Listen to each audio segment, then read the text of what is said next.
स्वागत है साथियों।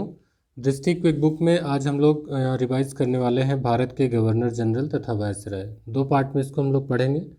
यहाँ से क्वेश्चंस हर बार होते हैं और एक दो इम्पॉर्टेंट होते हैं, तो पढ़ना बहुत ज़रूरी हो जाता है। तो हम लोग इसमें अभी बंगाल के गवर्नर जो हैं या गवर्नर जनरल हैं और भारत के गवर्नर जनरल बनते हैं उनकी बात करेंगे, क्योंकि 1857 की क्रांति के बाद जब वायसराय की नियुक्ति होती है उसके बाद कई वायसराय आते हैं, तो उनका भी काफ़ी बड़ा इतिहास है। तो उसको हम लोग अपने अगले वीडियो में कवर करेंगे। तो पिछले चैप्टर्स की तरह ये लगभग 33rd हमारा है और बुक लगभग कंप्लीट होने की कगार पे है। अब लास्ट में एक या दो चैप्टर भी बचे हुए हैं, तो इसके लिए आप प्लेलिस्ट विजिट करें। वहाँ से आपको अलग अलग मॉडर्न हिस्ट्री का है, मेडुअल हिस्ट्री का है और एंशिएंट हिस्ट्री का, तीनों के प्लेलिस्ट अलग हैं और आसानी से आप उसको देख सकते हैं। और इसको देखने के बाद आप इनकी बुक पढ़ते हैं तो आपके लिए बहुत ही यूज़फुल होगा। तो शुरू करते हैं बंगाल के गवर्नर। ये इनका क्रम बहुत पूछा जाता है, तो थोड़ा क्रम को क्योंकि हमें ज़्यादातर गवर्नर जनरल और जो वायसराय हैं उनकी जानकारी रहती है। जो ये बंगाल के गवर्नर हैं, जब शुरुआत में रॉबर्ट क्लाइव 1757 प्लासी के युद्ध के बाद का जो इतिहास है वारेन हेस्टिंग तक का, इनके बीच में क्रम थोड़ा सा अक्सर कर पूछा जाता है। तो क्रम का ध्यान रखें कि कौन होगा। तो सबसे पहले होंगे रॉबर्ट क्लाइव। इनका कार्यकाल देखिए दो पार्ट में है, तो कंफ्यूज होने की ज़रूरत नहीं है। वो उसी क्रम को वो गड़बड़ करता है अपने एग्ज़ाम में। 1757 से 1760 तक ये रहते हैं, उसके बाद ये वापस चले जाते हैं। बाद में आते हैं इलाहाबाद संधि के समय। तो इस दौरान देखेंगे एक आ जाते हैं वेंसीटार्ट। तो यानी कि पहला जो कार्यकाल होगा रॉबर्ट क्लाइव का वो 1757 से 1760 का होगा, और फिर 60 से 64 रहते हैं वेंसीटार्ट। ठीक, इन्हीं वेंसीटार्ट के टाइम में बक्सर का युद्ध हो जाता है, और जब इलाहाबाद की संधि होती है उस टाइम में रॉबर्ट क्लाइव आ जाते हैं। यानी कि दोबारा जो कार्यकाल रॉबर्ट क्लाइव का शुरू होगा वो 1765 से 67 का होगा। तो क्रम को याद रखेंगे, यानी कि क्लाइव आएगा, फिर वेंसीटार्ट, उसके बाद फिर से क्लाइव आएंगे 67 तक। ठीक है। अब इसके बाद इसमें अगला आएगा कार्टियर का। कार्टियर है, और उसके बाद वारेन हेस्टिंग्स। एक इसमें वेरेलिस्ट भी आते हैं बीच में। तो जो इसका है क्रम तो रॉबर्ट क्लाइव और आपका हो गया वेंसीटार्ट, फिर उसके बाद फिर से रॉबर्ट क्लाइव हैं, और उसके बाद कार्टियर, उसके बाद वारेन हेस्टिंग्स। इसमें वेरेलस्ट का नहीं दिया हुआ है, तो इनका जो कार्यकाल है वो 1767 से 1769 का हो जाता है। तो आइए शुरू करते हैं आज का अपना टॉपिक। जो इनसे संबंधित प्रमुख बातें हैं, कौन कौन सा उनके कार्यकाल में हुआ है, वो ज़रूरी है जानना, क्योंकि यहीं से मिलाने को लेकर आता है और इनके कार्यकाल में क्या हुआ इसको लेकर के भी क्वेश्चन पुटअप किए जाते हैं। तो रॉबर्ट क्लाइव का दौर देखें तो इनके समय में 1757 का प्लासी का युद्ध होता है। उप दीवान नियुक्त किए जाते हैं जब बंगाल का क्षेत्र इनको मिल जाता है, तो ये एक बड़े क्षेत्र के लिए बंगाल, बिहार, उड़ीसा के लिए उप दीवान नियुक्त करते हैं। मोहम्मद रजा खां होते हैं बंगाल से, ये क्वेश्चन बहुत बार मिलाने के लिए पूछा गया है। और बिहार से होते हैं, बंगाल से होते हैं मोहम्मद रजा खान, बिहार से होते हैं राजा सिताब राय, और उड़ीसा के लिए राय दुर्लभ की नियुक्ति की जाती है। तो ये अक्सर कर पूछा जाता है। बंगाल में द्वैत शासन का जनक रॉबर्ट क्लाइव को कहा जाता है। इन्हीं के समय में श्वेत विद्रोह भी हुआ था। इलाहाबाद की जो संधियाँ हुई थी, यानी कि पहली संधि जो हुई थी वो एक मुग़ल सम्राट शाह आलम द्वितीय के साथ और नवाब शुजा-उद-दौला के साथ, तो दो संधियाँ हुई थी 1765 में। तो इसके बारे में बक्सर के युद्ध हमने डिटेल में पढ़ा है। अगर मैं यहाँ सारे टॉपिक को पढ़ूंगा तो बहुत टाइम चला जाएगा। हमारा पर्पस इस चैप्टर को कवर करने का इतना है कि गवर्नर के या गवर्नर जनरल के टाइम पे क्या घटनाएं हुई हैं, ठीक है। और उनसे रिलेटेड अगर आपको कोई बात नहीं समझ में आती तो कमेंट बॉक्स में आप करिए, लिखिए, उसको हम अलग से आपको एक्सप्लेन कर देंगे। अदरवाइज़ पर्टिकुलर जो टॉपिक है उसके आप लेक्चर में जाएँ और वहाँ से आप उसको देख सकते हैं। तो बंगाल में द्वैत शासन का जनक भी इन्हीं को कहा जाता है। श्वेत विद्रोह होता है, इलाहाबाद की संधियाँ होती हैं। सलावत जंग और आलमगीर द्वितीय द्वारा इनको उमरा की उपाधि दी गई। तो ये जो गवर्नर थे रॉबर्ट क्लाइव, इनको उमरा की उपाधि दी गई थी। इन्होंने सेना के 3 केंद्रों की स्थापना की थी, इलाहाबाद, मुंगेर और बांकीपुर। तो ये पश्चिम बंगाल का क्षेत्र है, तो यहाँ पर सेना के 3 केंद्रों की उन्होंने स्थापना की थी। तो काफ़ी महत्वपूर्ण है, कई क्वेश्चन यहाँ से पूछे जाते हैं। जो बीच में आपका वेंसीटार्ट और कार्टियर है ना, ये थोड़ा इम्पॉर्टेंट है। इसमें 1764 से 1770 दो समय है। तो बक्सर का युद्ध जो है 1764 वो होता है वेंसीटार्ट के समय में, और 1769 से 72 जो है वो कार्टियर का शासनकाल, बंगाल में अकाल का दौर दिखाई देता है। वॉरेन हेस्टिंग जो है वो बंगाल के अंतिम गवर्नर होते हैं, क्योंकि यही बात में इनको गवर्नर जनरल बना दिया जाता है, तो इसलिए इनको अंतिम गवर्नर भी कहा जाता है। तो अक्सर कर क्वेश्चन इसी से पूछ लिया जाता है कि बंगाल का प्रथम गवर्नर जनरल कौन था, तो वॉरेन हेस्टिंग ही होंगे। लेकिन अगर पूछ ले कि बंगाल का अंतिम गवर्नर कौन था, तो वॉरेन हेस्टिंग ही होंगे। तो कोई कन्फ्यूज़न की ज़रूरत नहीं है, क्योंकि इसका नाम गवर्नर जनरल कर दिया गया था, इसलिए वो पहले होंगे और यही पहले से गवर्नर थे। ठीक है, तो जो गवर्नर है उसी को गवर्नर जनरल बना दिया जाएगा, तो आपको अंतिम और प्रथम समझ में आ जाएगा।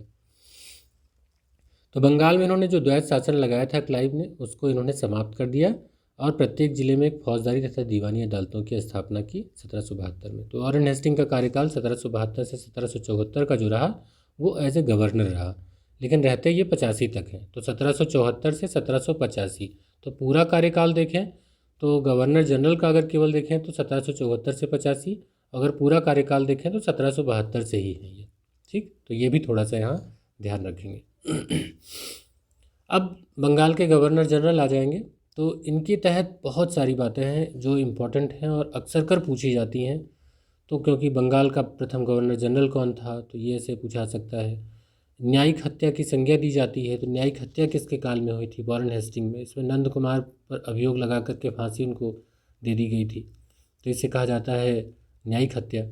तो ये भी इन्हीं के समय में हुआ था। इनके समय की शिक्षा के जो प्रमुख सुधार थे ये थे कि 1781 में मुस्लिम शिक्षा सुधार के लिए कलकत्ता में प्रथम मदरसा की स्थापना हुई थी 1981 में।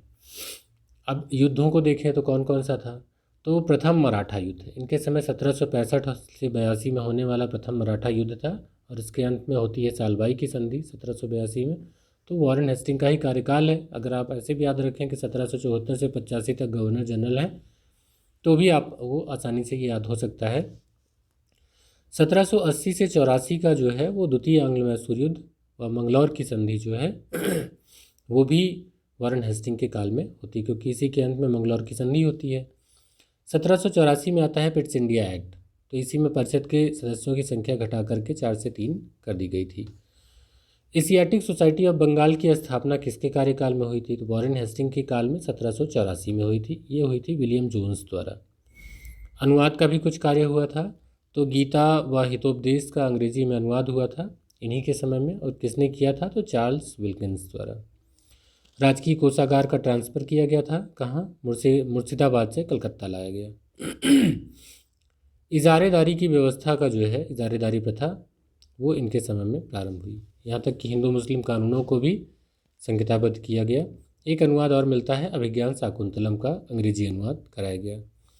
जो रिंग फेंस है, देसी रियासतों के साथ घेरे की नीति है, वो वॉरेन हेस्टिंग की ही नीति कहलाती है, और इन्हीं के समय में 1775 में आसफुद्दौला के साथ फैजाबाद की संधि हुई थी। तो ये सारे टॉपिक जो हैं वो आपके चैप्टर वाइज डिस्कस किए जा चुके हैं, और आपको अगर आपने सारे वीडियोस देखे होंगे तो आपको वो सारी चीज़ें याद भी आ रही होंगी। तो हम यहाँ बहुत टाइम नहीं लेंगे। हमारा पर्पज़ इतना था कि इस गवर्नर जनरल के कार्य में कौन कौन सी घटनाएँ हुई हैं उनको देखते चलें, ताकि एग्ज़ाम के पहले जब आप इसको देखें एक बार तो आपके क्वेश्चंस यहाँ से गलत ना हों। अब यहाँ जो पिट्स इंडिया एक्ट आता है तो इसके विरोध करते हैं ये, लेकिन उसी में इस्तीफ़ा दे देते हैं। तो वॉरेन हेस्टिंग 1785 जब इंग्लैंड पहुँचते हैं तो एडमंड बर्ग द्वारा उनके ऊपर महाभियोग का मुकदमा दायर किया गया, लेकिन बाद में ये आरोपों से मुक्त हो जाते हैं। तो ऐसा भी क्वेश्चन पूछा गया तो यहाँ पर इसको नोट इनबॉक्स किया गया है। इसके बाद बहुत महत्वपूर्ण जो कार्यकाल है लॉर्ड कॉर्नवालिस का, तो आपने देखा कि 1785 तक का जो कार्यकाल है वो तो वॉरेन हेस्टिंग का है। अब इसके बाद 1786 से 1793 और एक दौर आएगा 1805 का। तो लॉर्ड कॉर्नवालिस का जो कार्यकाल है वो 1786 से 1793 का वो इम्पॉर्टेंट है। तो इसमें क्या था कि ज़िले के समस्त अधिकार जो है वो कलेक्टर को हाथ में सौंप दिए गए थे, कलेक्टर के हाथ में। दरअसल ये इसी शर्त पर ही आए थे कि इनको जो है दीवानी फौजदारी जो दोनों इनके हैं इनको अधिकार मिल जाए। तो ज़िले के जितने भी अधिकार थे वो कलेक्टर के ही हाथ में सौंप दिए गए थे लॉर्ड कॉर्नवालिस के समय में। इनके समय में तृतीय आंग्ल मैसूर युद्ध होता है 1790-92 के दौरान, और इसी में होती है श्रीरंगपट्टनम की संधि। तृतीय आंग्ल मैसूर युद्ध में आप जानते हैं कि बुरी तरीके से जो टीपू सुल्तान है वो परास्त हो जाते हैं। चतुर्थ आंग्ल मैसूर युद्ध में तो उनकी मृत्यु ही हो जाती है। इन्होंने तैयार किया था अपने नाम से ही जुड़ा हुआ कॉर्नवालिस कोड 1793 में, तो इनका ईयर इम्पोर्टेंट है। तो अनेक न्यायिक सुधार किए थे। इसमें से जो न्यायिक विभाग का राजस्व विभाग से पृथक्करण है वो भी था। यही शक्ति का पृथक्करण का सिद्धांत जो है वो लागू किया था। जो भारतीय न्यायाधीश से युक्त हैं जिला फौजदारी न्यायालय, उनको समाप्त करके 4 सर्किट कोर्ट कहाँ कहाँ, कलकत्ता, ढाका, मुर्शिदाबाद, पटना, इसमें इनकी स्थापना की गई। कलकत्ता, ढाका, मुर्शिदाबाद, पटना। देखिए पूर्व की तरफ ही पहले ज़्यादा सक्रिय होंगे, बंगाल की तरफ में, तो इसलिए आपको ज़्यादातर जो है वो उधर ही मिलेंगे। जो परमानेंट सेटलमेंट है, अस्थाई बंदोबस्त पद्धति 1793 की, तो भू राजस्व व्यवस्था में परिवर्तन, वो लॉर्ड कॉर्नवालिस के ही समय की है, 1793 में लागू होती है। भारत में नागरिक सेवा का जनक किसे कहा जाता है, तो लॉर्ड कॉर्नवालिस हैं। वो पुलिस व्यवस्था के भी जनक यही हैं और एकमात्र गवर्नर जनरल हैं जिनकी समाधि जो है वो भारत में उत्तर प्रदेश में गाजीपुर जिले में स्थित है। तो लॉर्ड कॉर्नवालिस से संबंधित आप अगर प्रैक्टिस सेट देखेंगे, अभी मैं इस पर प्रैक्टिस सेट भी एक लेकर के आऊँगा, तो इसमें बहुत सारे आपको मिलेंगे कि हर लाइन अपने आप में एक क्वेश्चन है। और वनडे एग्ज़ाम के तो चहेते ये सेगमेंट है, जहाँ तक कि कमीशन भी अक्सर कर यहाँ से सवाल उठाता रहता है। एक तो ये बहुत इंपॉर्टेंट फैक्ट होता है और कहा जाता है कि जब भी आप जाएँ तो कांग्रेस के अधिवेशन और गवर्नर जनरल वायसराय का जो है वो हिस्ट्री में आप देख करके जाएँ, क्योंकि अक्सर कर यहाँ से क्वेश्चन गलत होने के चांसेस होते हैं। तो ये कंटेंट बेस्ड होता है, बहुत यहाँ एक्सप्लेनेशन की नीड नहीं है। आपको थोड़ा सा ध्यान रखना होगा तो चीज़ें याद होंगी। 1-2 बार 3 बार ऐसे देखेंगे, सुनते रहेंगे तो याद रहेगा। अब सर जॉन सोर का जो कार्यकाल है उसमें देखते हैं, तो इन्होंने जो देसी राज्य थे उनके प्रति तटस्थता की नीति अपनाई थी, हस्तक्षेप की नीति अपनाई थी। हालांकि अवध का जो उत्तराधिकार का विषय था उस पर हस्तक्षेप किया था सर जॉन सोर ने। और इन्हीं के बीच में निजाम मराठों के बीच की खुर्दा की लड़ाई हुई थी। तो बहुत महत्वपूर्ण यहाँ पर नहीं है सर जॉन सोर का। यहाँ पर गवर्नर जनरल के जो कार्यकाल है ना, उनका भी थोड़ा सा क्रम भी पूछा जाता है, तो इसको लेकर के थोड़ा सा बना लीजिएगा कि किसके बाद कौन आया है। अब अगर आप देखें तो वेलेजली जो हैं वो बहुत इम्पॉर्टेंट हैं, क्योंकि इनके समय में सहायक संधि शुरू होती है और सहायक संधि ने अंग्रेज़ों की जो पकड़ है वो भारत में बहुत मजबूत कर दी थी। तो 1798 में इसका प्रारंभ होता है और जो सबसे पहली होती है संधि वो हैदराबाद के निजाम से हुई। ये किसके समय में होता है, लॉर्ड वेलेजली। तो ये लॉर्ड वेलेजली जो था वो स्वयं को बंगाल का शेर कहता था। तो ये भी क्वेश्चन पुटअप किया गया है। अब चूँकि आपने देखा कि तृतीय आंग्ल मैसूर युद्ध वहाँ हो चुका है, तो अब इनके समय में कौन सा होगा, इसी में टीपू सुल्तान की मृत्यु होती है। चौथा आंग्ल मैसूर युद्ध, चतुर्थ आंग्ल मैसूर युद्ध 1799 में। तब यहाँ कोई संधि नहीं होगी, वहाँ पर सहायक संधि थोप दी गई थी। तो इनका क्रम भी अक्सर कर पूछा गया है कि सहायक संधि स्वीकार करने वाले राज्य कौन कौन से थे। 1799 में मैसूर, 1799 में तंजौर, अवध 1801 में। तो इनका प्रशासन इन्होंने हाथ में ले लिया था। इन्हीं के समय होती है बसीन की संधि 1802 में। इसको मैंने मराठा वाले साम्राज्य में अच्छे से पढ़ाया हुआ है। द्वितीय आंग्ल मराठा युद्ध देखें तो 1803 से 5 के बीच में होता है। आंग्ल मराठा का जो ऑन बोर्ड मैंने पढ़ाया हुआ है, आप उसको आधुनिक भारत का इतिहास वाली प्लेलिस्ट में जाकर देखेंगे तो आपको क्लासरूम में मैंने पढ़ाया हुआ है। और अगर दृष्टि क्विक बुक का समरी देखेंगे तो भी मॉडर्न हिस्ट्री में जब मराठा वाला चैप्टर आएगा तो उसमें भी आपको चीज़ें एक्सप्लेन मिलेंगी। तो आपको दोनों जगह अवेलेबल है, आसानी से आप उसको बहुत अच्छे से समझ पाएंगे। मराठा का चैप्टर थोड़ा लेंदी होता है तो कन्फ्यूज़न रहता है, लेकिन एक बार देखेंगे तो गलत नहीं करेंगे। ये सब तो अभी आप तुरंत आप बता चुके होते कि इसका ईयर क्या है। इनके समय में भारतीय प्रेस पर प्रतिबंध लगाने की पहली घटना होती है लॉर्ड वेलेजली के समय में। तो 1799 में प्रेस पर सेंसर लगाया गया और इसके अंतर्गत क्या था कि संपादक जो है मुद्रक व स्वामी का नाम स्पष्ट रूप से छापें और सभी प्रकार की जो प्रकाशक सामग्री है उसको सरकार के पास प्री सेंसरशिप के लिए भेजें। यानी कि ताला लगा दिया गया प्रेस पर। तो लॉर्ड लेक के नेतृत्व में अंग्रेज़ों ने लाल किले पर कब्जा कर लिया 1803 में, और इसी में पहला जो ब्रिटिश रेजिडेंट बनता है वो आक्टर लोनी बनता है। तो क्वेश्चंस की भरमार है यहाँ, आपको देखना है कि इसमें कौन सा आप कवर करते हैं। इन्हीं के कार्यकाल की प्रमुख घटना है मिन्स्की संधि, और इसी के तहत जो है पांडिचेरी पुनः फ्रांसीसियों को दी गई थी। इसका समय है 1802 और जो कि इन्हीं के कार्यकाल में आता है। लॉर्ड वेलेजली के ही समय में कलकत्ता में फोर्ट विलियम कॉलेज की स्थापना होती है। यहाँ पर ये सिविल सेवकों के प्रशिक्षण के लिए इसकी व्यवस्था की गई थी, लेकिन बाद में इसको बंद करके इसको हेलीबरी में ही प्रशिक्षण दिया गया। अगला इम्पॉर्टेंट है सर जॉर्ज बार्लो, और उसके बाद क्रम में लॉर्ड मिंटो प्रथम है। यहाँ प्रथम द्वितीय का भी ध्यान रखिएगा क्योंकि मिंटो द्वितीय भी हैं। लॉर्ड हेस्टिंग्स, वॉरेन हेस्टिंग्स, थोड़ा इस तरीके से नाम को जरूर ध्यान दीजिएगा क्योंकि थोड़े मिलते जुलते नाम हैं तो आपको कन्फ्यूज़ कर सकते हैं। तो आप सर जॉर्ज बार्लो के बारे में देखते हैं। तो ये भी रियासतों में हस्तक्षेप की नीति के समर्थक रहे और इनके समय की प्रमुख घटना है 1806 में वेल्लोर का सिपाही विद्रोह।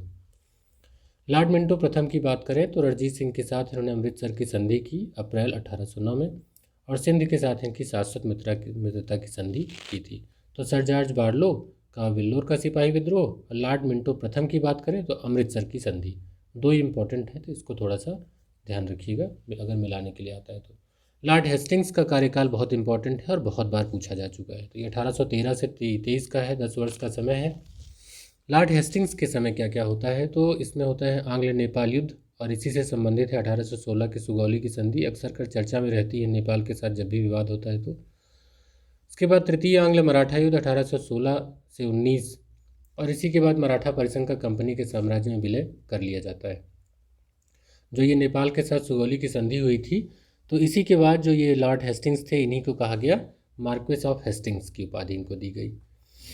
फिर इन्होंने हिंदू कॉलेज की स्थापना की कलकत्ता में, मतलब इसकी इन्हीं के समय में 1817 में डेविड हेयर ने हिंदू कॉलेज की स्थापना लॉर्ड हेस्टिंग्स के ही दौरान की थी। कार्यकाल था 1817 का। पिंडारियों का दमन, पेशवा पद की समाप्ति की घोषणा किसने की? लॉर्ड हेस्टिंग्स ने। रैयतवाड़ी बंदोबस्त मोस्ट इंपॉर्टेंट है, जैसे आपने अभी अस्थाई बंदोबस्त देखा, वैसे यहाँ रैयतवाड़ी बंदोबस्त लॉर्ड हेस्टिंग्स के समय में 1820 में लागू किए गए मद्रास के गवर्नर टॉमस मुनरो द्वारा। 1822 में हाल्ट मैकेंजी द्वारा पंजाब में महालवाड़ी व्यवस्था की शुरुआत की गई। तो रैयतवाड़ी और महालवाड़ी का जो शुरुआत है वो भी इन्हीं के दौरान देखने को मिलती है। इनका कार्यकाल भी है। 1822 का टेरेंसी एक्ट यानी कि जो काश्तकारी अधिनियम था वो बंगाल में इन्हीं के समय में लागू हुआ। तो लॉर्ड हेस्टिंग्स के से कई क्वेश्चन आते हैं, इसका आप स्क्रीनशॉट भी रख सकते हैं, और इसको आप अगर नोट आउट करते हैं तो भी ये आपका अपना बनता है और उससे आप क्वेश्चंस गलत नहीं करेंगे। इसके बाद अगला आता है लॉर्ड एमहर्स्ट। यानबू की संधि किसके समय में हुई थी, या प्रथम आंग्ल बर्मा युद्ध किसके समय में हुआ था? तो लॉर्ड एमहर्स्ट के समय में हुई थी। कार्यकाल था 1823 से 28 वर्ष का, 5 वर्ष का दौर। तो 1824-26 के बीच में आप जानते हैं कि पहला आंग्ल बर्मा युद्ध हुआ, और इसी जो अंत में इसमें होती है यानबू की संधि होती है। और जो बैरकपुर का सैन्य विद्रोह था 1824 में, वो भी लॉर्ड एमहर्स्ट के दौरान ही होता है।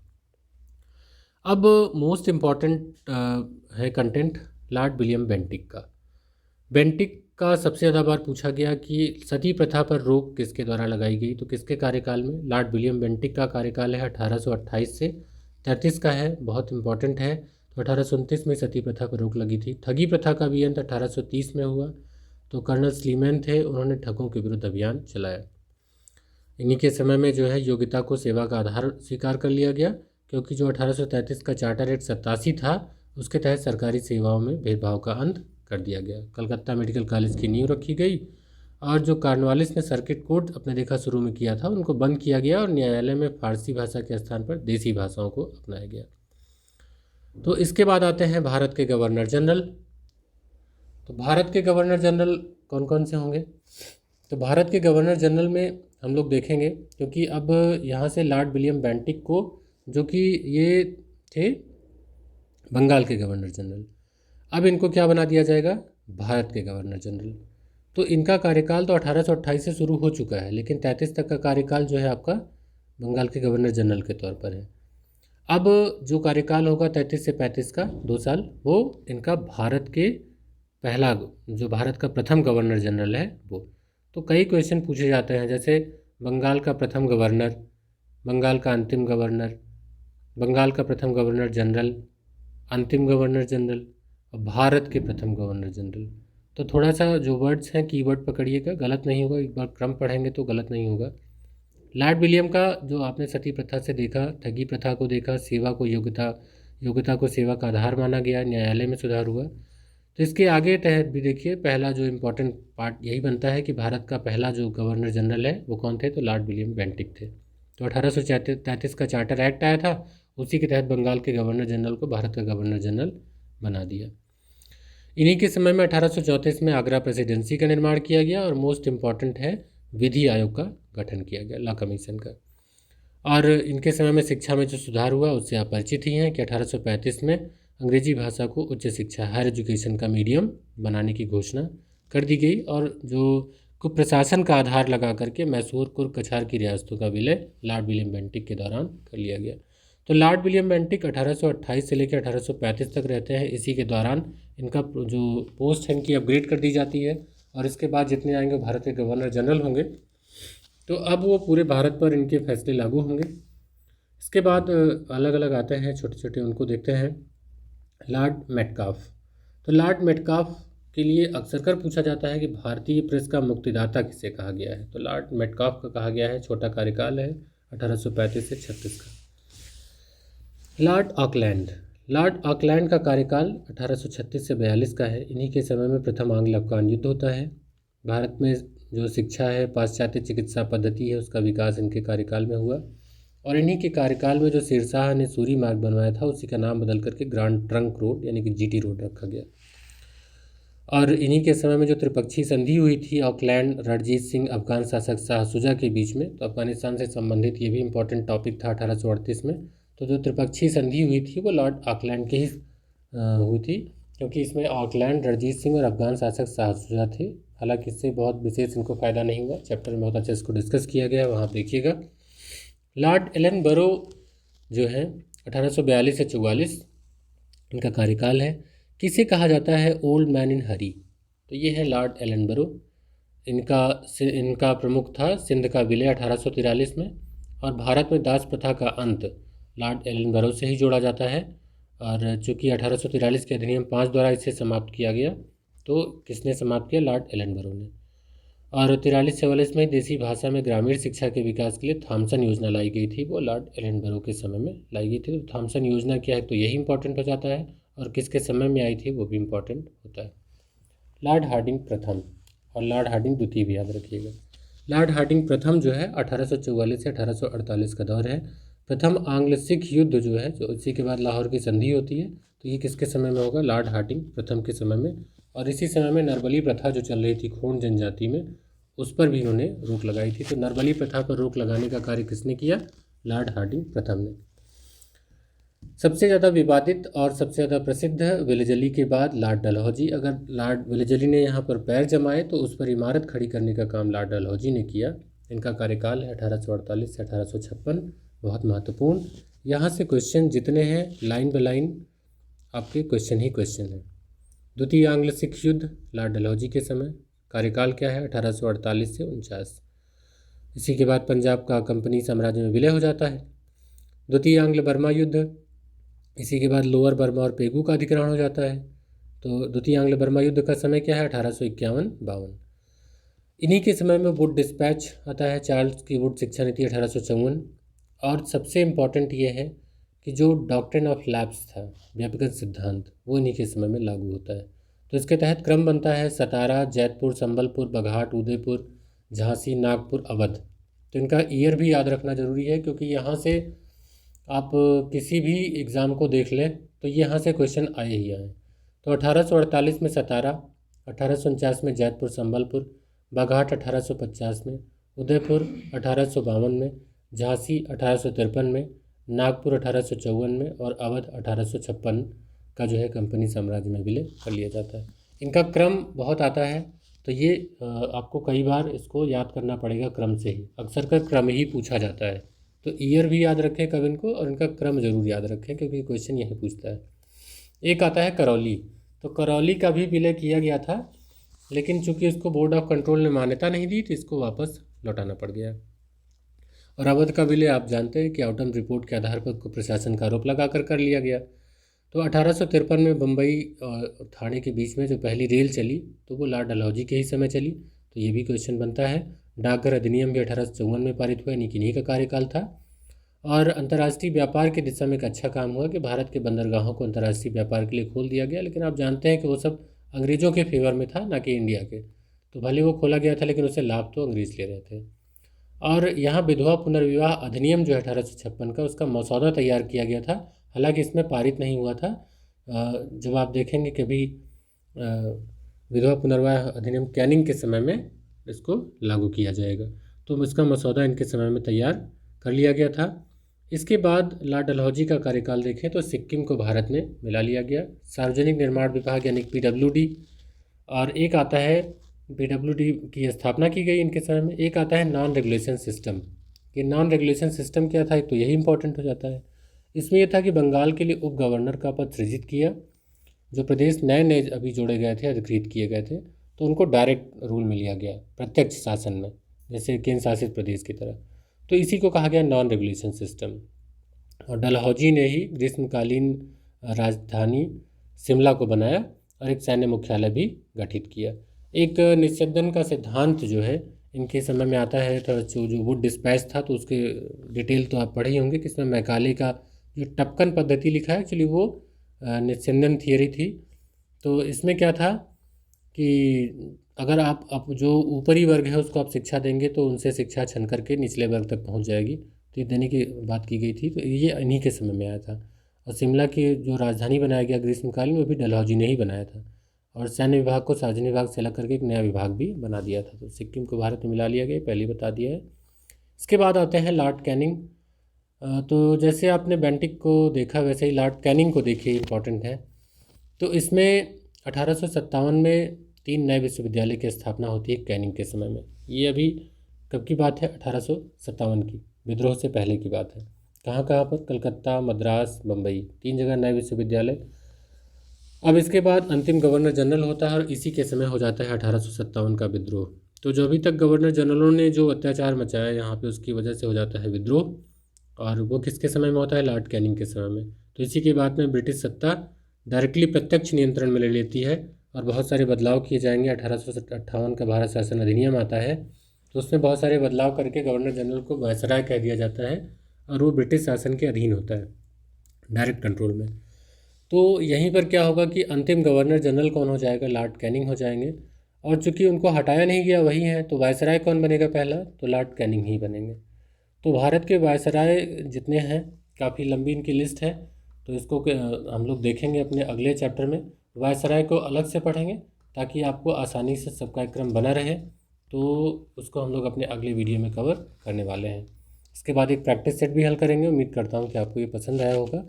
और मैं जो इसमें इम्पॉर्टेंट फैक्ट्स हैं उन्हीं को लेकर डिस्कस करता हूँ। बुक तो सभी के पास होती है, अगर नहीं भी है तो आप कहीं भी से इसको ले सकते हैं।